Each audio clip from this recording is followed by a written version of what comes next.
Hello and welcome. It is Big Talk with Todd and Noah, presented by Xfinity. We welcome you back to another week as we wrapped up our voyage out west. Todd, the Mexican food, where's your rating on the LA Mexican scene? I thought it was pretty good. I'm one of those guys that, like I'm not going to order seafood in Ohio, Right. and so if you're in LA, I think that's probably a good bet to get either seafood or Mexican food. And so it came through. I thought it was solid, strong. Yeah, both will deliver. I can promise you this. Don't order pizza. Like if you're going pizza by the slice, that's not going to deliver the same It doesn't way. even make sense. Yeah. Yeah. It'll probably have like tofu on it or something. Yeah. You tell me you don't like the tofu mix? Come on, man. No. We'll get you up to speed. That's all right. It's only week 4 at this point. Yeah, looking forward to what has been a nice start to the season. We had a fun game out west, which we'll get to in a second. But let's hit with first down here and start out by recapping a couple of former Pac-12 rivalries. We're finally into this feeling of, okay, these are Big Ten teams now. Yeah. We saw it up close with UCLA. But you could say the same with Washington, and it felt like a Big Ten type of game with Washington State in the Apple Cup, and the Cougars come out on top. A shout out to Jake Dickert and his team. Yeah, and the thing about it, I don't care if they're in different conferences or whatever. It's still a bitter rivalry, right? They're two schools from the same state, just like Oregon State. The game means a lot to both schools, and I would say now, because Washington State and Oregon State probably feel a little bit snubbed by their in-state rival, the game maybe even carried even more weight for them, particularly this year, the first year, with the change. So great win for Washington State. Washington certainly had their chances to win, and they were in position to win the game, or at least be in position for that. Couple of things that really hurt them. I mean, penalties. They had 16 penalties, 135 yards.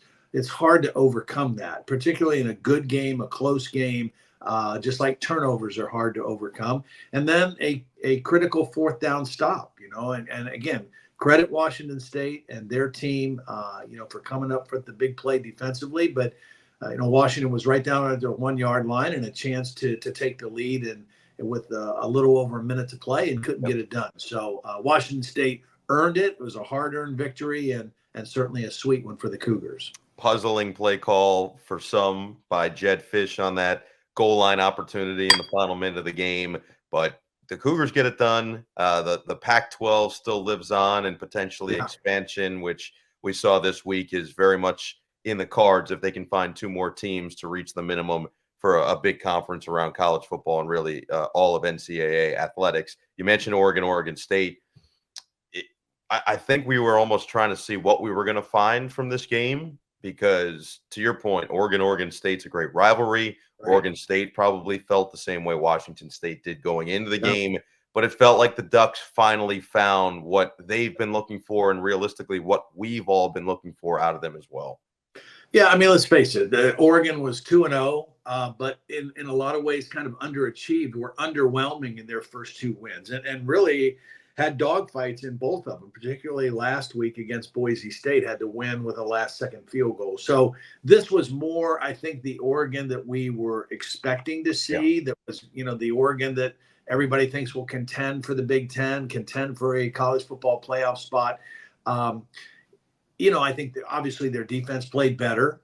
And then they made some tweaks, to their offensive line. I don't know exactly all the moves, but they had been having some problems protecting Dylan Gabriel, not running the ball effectively. And in this game against a good team in Oregon State, the biggest thing that stood out to me, they ran the ball for 240 yards, which was more yardage than their first 2 games combined.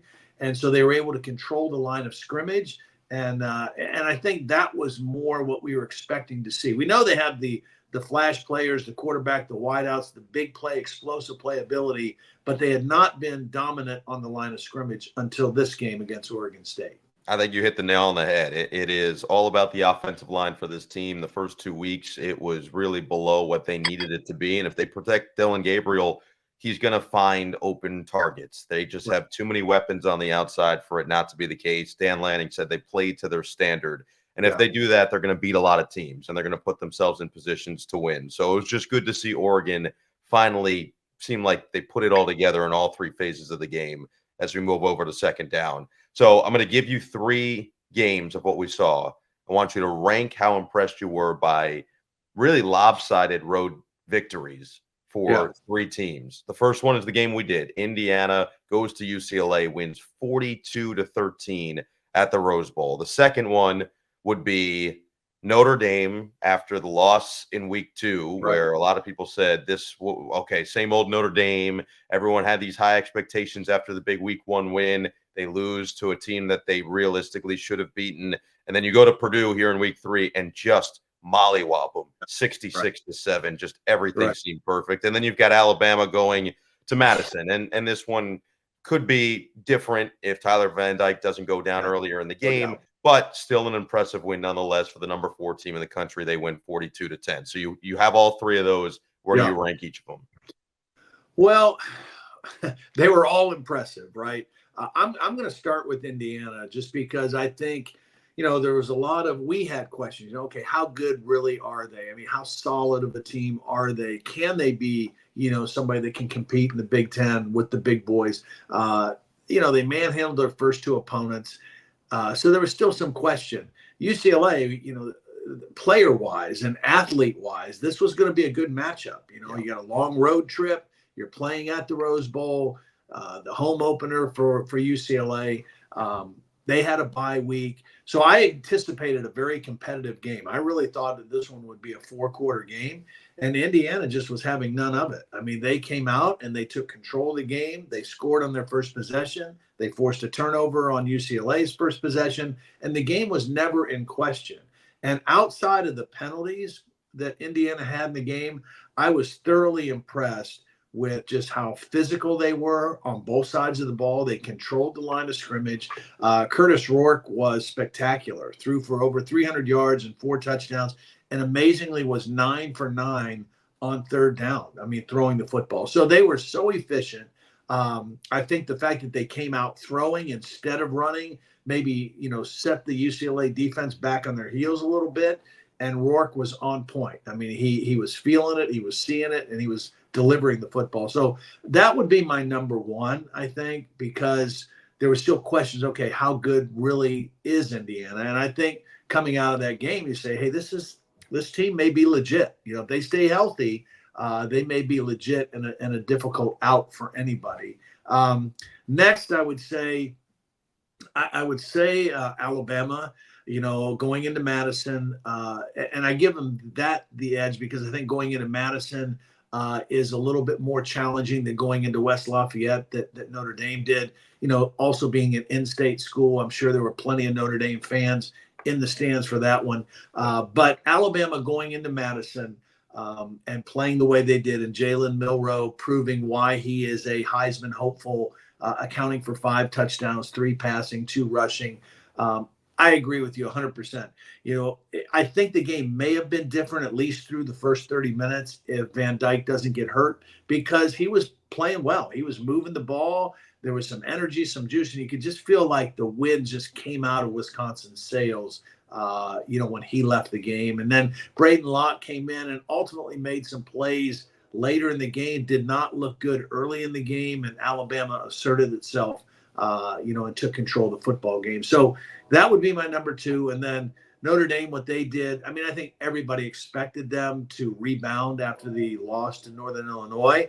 The scary thing for Purdue in terms of like where they go is that Notre Dame ran the football for 362 yards. Okay. You can't beat hardly anybody if you can't stop the run any better than that. So Ryan Walters is a defensive guy. They struggled on defense last year, but I mean, they've got a lot of work to do to fix that run defense if you give up 362 yards to Notre Dame. And it was an angry Notre Dame team, no question, but that still is unacceptable if you're a Big Ten defense. And look, it's not to say that the Irish are going to rush for 350 plus each week, but they've got a couple elite running backs. They've got a running quarterback who's more than capable with his legs. So it's a dangerous rushing attack. And when they get it going, it can be hard to stop.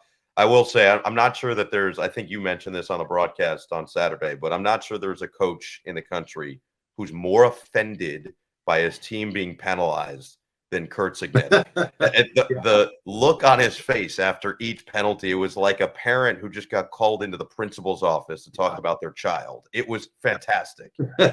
Well, and you know what? Kurt Signetti, we said at the top of the show, he's a ball coach, right? He is an old school, blue collar ball coach.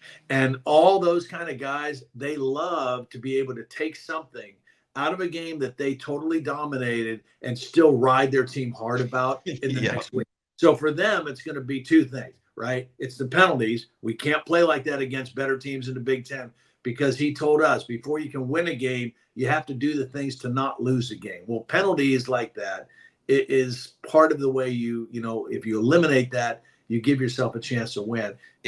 I think if they give up another score for the fourth straight week before the end of the half, his head might actually explode. You made the right point with Van Dyke, by the way, going out, just kind of taking the air out of the building as well. I remember my senior year at Syracuse when the Orange were ranked, I think, 12 and taking on, I think it was number 3 or 4 Notre Dame. And everybody had this belief that they were going to go in and compete and win. And Eric Dungy, who was having a fantastic senior year, goes out the first or second drive of the game. And it just felt, and Tommy DeVito, who was a highly touted recruit, comes in as a freshman, but it just felt like, okay, there go your chances, right? Your chances are kind of by the wayside. Well, and so for Wisconsin now, I mean, Braden Locke, this is like deja vu for him, right? So he competed last year, lost the job to Tanner Mordecai, who was the transfer who came in. And, of course, Braden Locke was a transfer also. But he loses the starting job. And then Mordecai gets hurt, and all of a sudden it's Braden Locke's job, right? And he did okay. He did okay. Well, now he competes this year with the new transfer, Tyler Van Dyke. He loses the job again, and now all of a sudden it's his job again. So, Wisconsin will go as far as Braden Locke takes them, but he's been down this road before, and, I like the kid. Remember meeting with him last year. I was impressed with him. I think he's got a good head on his shoulders. He prepares the right way, and so, I'm kind of cheering for the guy. Definitely mature. I think that was what stood out, and we'll see how he uses last year's experience to his advantage. We move to third down here today. Let's just preview some key matchups in the conference and start with a top 20 showdown in Ann Arbor. You've got USC traveling to Michigan. This is 3:30 Eastern on CBS. It's a chance, it feels like, for the Trojans to really stamp themselves now, not just in the Big Ten, but around the country as, okay, we're back, we're here, we're ready to compete for a playoff spot. I think so. I think that they were impressive. I think they surprised a lot of people in how they played and winning the game in the opener against LSU. Then they handled business against Utah State the way everybody would have expected them to do. So now this is the next step. Okay, you're going to go on the road. You're going to play one of the big boys in your new conference in the Big Ten in the big house. Miller Moss continues to impress. I think, he's playing at a high level. The big question continues to be their defense, right? They gave up over 400 yards to LSU, but that's a pretty good offensive football team. Held Utah State to 190 yards, took the ball away once. So how their defense plays in this one against Michigan will determine really the outcome and how their opening game as a Big Ten team will turn out. 1,000%. And we'll see if that Michigan offensive line continues to come together a little bit, because it's an opportunity for Danton Lynn and this USC defense to assert some will and kind of showcase they're ready for the Big Ten right off the rip early this season. Yeah. Our game. Go for it. Michigan, let me just say, Michigan, because I'm sure there's a lot of people, wondering what, they went down again in the AP top 25 because they beat Arkansas State, but it wasn't all that impressive. Their quarterback threw 3 interceptions. Look, they still have issues at quarterback. They will only go as far as their offensive line, their running game are this year. And any passing that they do has to be able to come off of play action and off of a solid run game. So they took steps in that direction last week. The fact they lost to Texas and the way they lost, Texas is an outstanding football team. Might be number 1 in the country. Yeah, so there's no shame in losing to Texas the way it did. But now they've got to really start to get improvement on that offensive line and lean heavy into their run game. Kalel Mullings, 153 yards and a couple scores. Donovan Edwards, almost 100 yards. So that's where Michigan has to really kind of assert itself, and they can start this week against USC. Yeah, get back to your bread and butter and showcase Right. how tough of a football team you are. It's what's been their calling card the last 3 years and the success that they had. And their head coach is an offensive line coach by nature, a former offensive lineman himself. So it feels like it would be the right place to start. Move on to our game for this week. We are going to Minneapolis, Iowa at Minnesota, 7:30 Eastern on NBC and Peacock. Both teams enter this game 2-1. Both teams could easily be 3-0 coming into this game. It came down essentially the last play or close to it Right. for both of their losses. For Minnesota, that was week 1 on a missed field goal. For Iowa, that was week 2 against Iowa State on a made field goal for the Cyclones. But Iowa's favored by 2.5 points in this game. It doesn't necessarily feel like a game you're going to see a lot of points. It feels like a game that could be won in the trenches and should be won in the trenches with two running games that kind of lead the way. But it does feel like, I'll say this, it does feel like Iowa is starting to trend in the right direction. I know it wasn't a dominant win for them this past week, but they're trending upward a little bit more, I would say, after week 2. Yeah, I think they are. I mean, look, what you're always going to get with Iowa, right? You're going to get rock solid defense. Their defense is going to keep them in a game. They're going to be solid in the special teams. It's always been a question about offense. Can they move the ball? Can they get explosive plays? Can they score points? And I think they've taken some good steps. Tim Lester's their new offensive coordinator, came from Western Michigan. I think Cade McNamara is off to a good start, throwing the football, distributing the ball. The best thing for Iowa is they've got a star in the making in Caleb Johnson at running back. The Hawkeyes are running the football extremely well. He's had 479 yards and 6 touchdowns through these first 3 games. So I think we see better balance, a little more explosiveness out of the Iowa offense, and that's a good thing. And then on the Minnesota side, look, we talked about it early, before the opener. Darius Taylor, I mean, if he stays healthy, he's a beast, right? And Minnesota needs to be able to run the football. And that's, these teams want to play a very similar style. They want to play rugged defense. They want to run the football, play action. I'm kind of excited to watch Max Brosner play too. Brosner played the quarterback now for Minnesota, was a highly decorated, very accomplished quarterback at the FCS level before transferring to Minnesota. And I think he's off to a good start. So I'm kind of excited to watch him play in this Minnesota offense as well. I think it has a chance to be a fun game. It should be a competitive game, and it's a trophy game. So anytime you've got something at stake, we have fun with that. The pig, right? Isn't Florida Rosedale the pig? The pig. Yeah, correct. And, somebody told me, and I heard this for sure, and I got it confirmed by some Minnesota people, that if you walk down the streets of Minneapolis this week, that you will literally see people. Now, I mean, closer to the game, Thursday, Friday, people will be walking live pigs down the street. No way. In Minneapolis. Yes, this is a serious game for Minnesota people and Iowa people. We're going to have to alert Big Don to weave through the pigs. No running over, only weave throughs. A couple other notable matchups just to mention that we could see a top 25 showdown and maybe a surprising top 25 showdown. Illinois has snuck up there with a couple impressive wins. Nebraska, Dylan Raiola and company up to 22. They meet on Friday, and then you've got Rutgers and Virginia Tech. Rutgers just trying to continue to showcase what they've got and their ability to potentially win some tight games.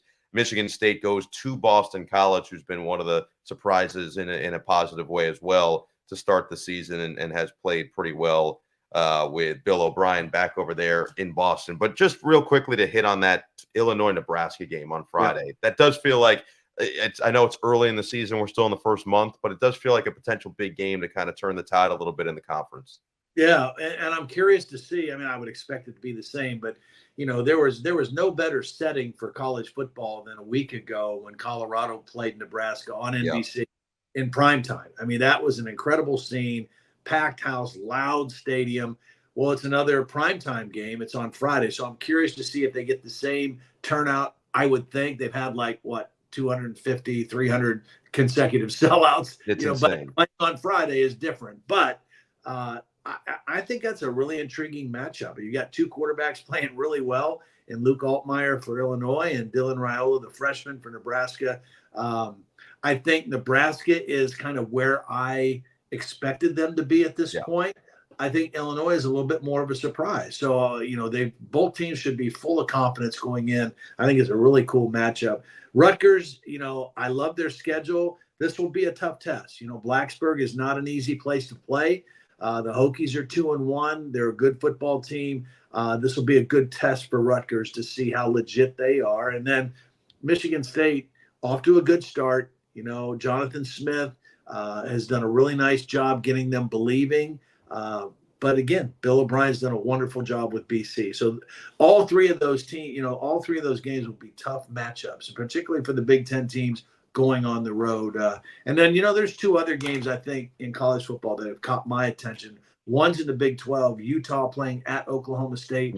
Both teams are 3-0, kind of new foes in the Big 12. And then another new look in the SEC, Tennessee playing at Oklahoma. It'll be Oklahoma's first SEC game. Tennessee playing really well, scoring a bunch of points. Brett, the thing about Oklahoma is they are playing finally, with Brent Venables, they are playing rock solid defense. So that's an interesting matchup in the SEC as well. You knew that it was just killing him the last couple of years that they weren't playing up to his defensive standard. So will be interesting. Two good shouts. You mentioned a couple stars. That brings us to fourth down.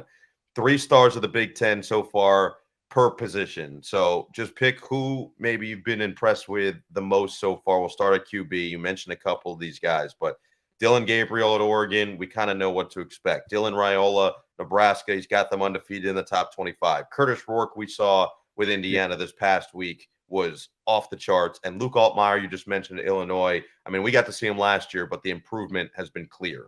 Yeah, and I think that's why I'm going to go with Luke Altmyer here at this stage. I mean, Curtis Rourke was fantastic, but again, he's a guy who's been playing a lot of ball. He started a lot of games, and he's playing at a high level. But the fact that Luke Altmyer looks like he's taken a big jump from last year to this year so far in guiding this Illinois offense, I'm going to give him the nod slightly over Curtis Rourke at this point. Makes sense and deserves a lot of praise for the way that he's led that team. The defense, we know, with Brett Bielema is going to be good. So it just had to be good quarterback play. Turned it over way too much last year. It feels pretty similar to the situation Nebraska's in, and Dylan Raiola deserves a lot of credit for how he's played as well. Just go overall offensive player. We mentioned Caleb Johnson in the season he's having at Iowa. Kyle Monangai had been doing it now the last couple of seasons for Rutgers at the running back spot.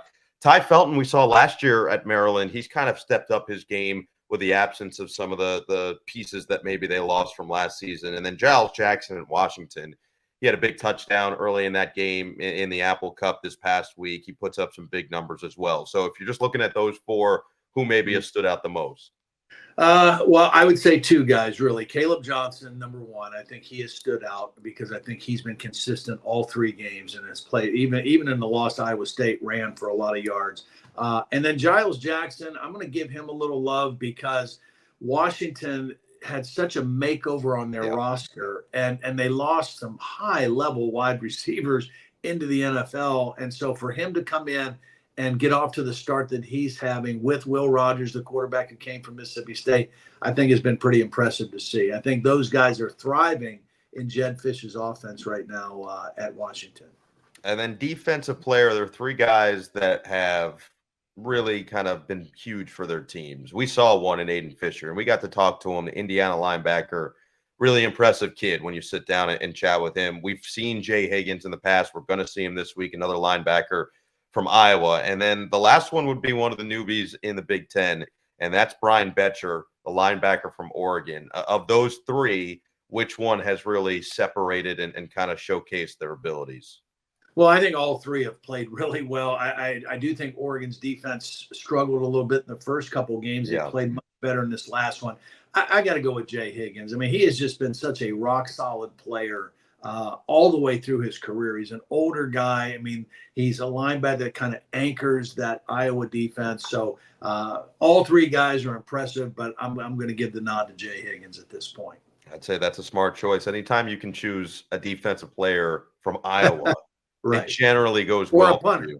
Defensive player. Or a punter. And that actually brings us, that's good synergy. That brings us to our Xfinity big connections.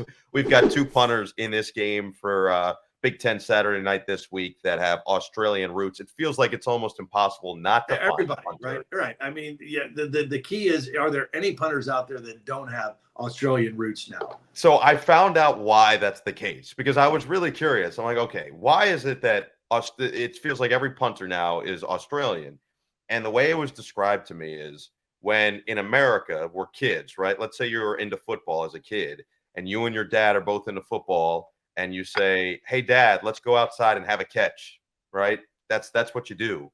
In Right. Australia, because of the different sports they play, including rugby and Australian rules football, they say, "Let's go outside and have a kick." That is literally what they do from childhood all the way through into their adult years. And so now that this program, Pro Kick Australia, has only developed that further, has taught them the American football rules. It's why they're dominating the sport. And that's what our Xfinity Big Connections are about. We've got the Minnesota punter, Mark Crawford, who's 30 years old, from Perth, comes from Pro Kick, as they all seem to do. It's the same kicking academy as many of the NFL guys you've seen, and as well as Torrey Taylor, who was just an absolute stud now with the Bears. And his replacement in Iowa is a fellow Australian, and that's Reese Dakin, a freshman from Melbourne, replaces a guy who some people thought should get Heisman votes at the punting position because of what he was providing for his team. But Pro Kick has really churned them out. They've got 75 players who have received scholarships or U.S. contracts since 2007, which is a remarkable number. And this Reese Dakin already has 18 punts in the first 3 games. It's the Iowa way. 7 of those have been inside the 20. So feels like they picked up right where they left off with the All-American. Yeah, they have. And again, that plays to their personality, right? Defense, special teams, and then play complementary football and offense, get some explosive plays. And that's a formula for success. And Kirk Ferentz has done it for a long time that way. All right, let's wrap up before we get out of here. Xfinity third chair. Time now for some fan-submitted questions, all presented again by Xfinity. And the first one, I think, is a good one. I think it's a fair one. And it is Nebraska back? So I'm not ready to say that. I think Nebraska is on track to be a really good team this year. I think it is the anticipation, the excitement, the energy about them possibly being back there. Absolutely. Okay. But I've seen too many times, where whether it was somebody making the statement, Notre Dame is back, USC is back, Texas is back. Okay. Now Texas is back now. Okay. Yeah. They're legit. So I'm not ready to say that yet about Nebraska, but they are definitely trending that way. And I like what I see so far. No doubt about it. They have concepts of being back. They are getting there one step at a time, 1 week at a time. And certainly the superstar Patrick Mahomes impersonator and Dylan Raiola is a big reason for that. Second one, what's the best stadium in the Big Ten, Todd? What is number 1 on your list? And now you can include four extra ones, right? As well on the West Coast. I'm gonna go with my heart. I'm gonna go back with Penn State number 1. Okay, I think Beaver Stadium is the best one, particularly for a night game, a whiteout. I mean, there's no better place, no better atmosphere in college football than that. I would say Nebraska is right up there as number 2 because of what we saw last week and what they're capable of putting out there, particularly if the Cornhuskers are playing good football, which they are right now. There's so many great ones. I mean, it wasn't a packed house in Pasadena, but you'd be hard pressed to find a better looking place than when we were at the Rose Bowl calling that game. And so a lot of great venues, but Penn State's my number 1. Yeah, look, I mean, the obvious of you could get to the Big House, the Horseshoe, they're going to be fantastic. But I love Camp Randall, and I love Jump Around before the fourth quarter, and the energy that comes into that building. It can come alive, and especially with a close game, which we had late last year when Nebraska visited Wisconsin. You can submit your questions to the show every week using hashtag Big Talk. If you want anything answered, we are an open book. We know no game last week. The Knights Guard update. There was no game last week, but you ready to get back to it this week with Charlotte Christian? Yeah, we're excited. Got practice this afternoon. I haven't been there, because of the trip to Brazil, the trip to California. So I have not been with the boys here for a few weeks. So I'm looking forward to it. And we got a big game Wednesday night. So we'll fill you in next week on how the Knights do. The vibe is about to be exquisite with Coach TB back in the building, or technically on the field. Either way, we appreciate you for joining us this week. Thanks for tuning in. As always, the Big Talk with Todd and Noah, presented by Xfinity. Make sure to download and subscribe on the NBC Sports YouTube channel, wherever you get your audio podcasts, and we will talk to you next week.